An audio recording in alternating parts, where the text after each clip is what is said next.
Sarra Elgan. Chdi ydi hyn yr eisteddfod heddiw, felly mae rhaid i ni chwarae pwy yw hyn Cymru. Mari Lyfgrin ta Heledd Cynwal. Ond mae hwnna'n siocer i ddechrau de, ydw e? Let's face it, achos mae'r ddwy o'n nhw'n beautiful. Allai paso jyst ar yr un ne? Pas. Elen Wyn ta Tara Bethan. Oh my gosh, fi'n jyst mynd i weid Tara Bethan achos bod ni'n mynd nôl yn bell. Cut the cameras. Tara Bethan ta Yvonne Tywydd. Fi'n mynd i stico jyst a Tara Bethan. Tara Bethan ta Sian Cothi. Ti'n fe, fi'n mynd i stico a Tara Bethan, cos nath Sian Cothi symud fi o res gefn y côr mewn ymarfer steddfod unwaith i'r res flan achos o'n i'n siarad gormod gyda tenoriaid.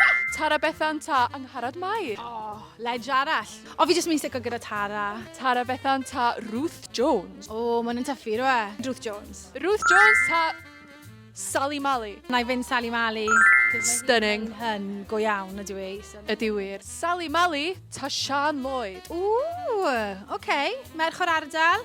So ie, Sian, Siasgo Sian Lloyd. Sian Lloyd ta Gillian Elisa.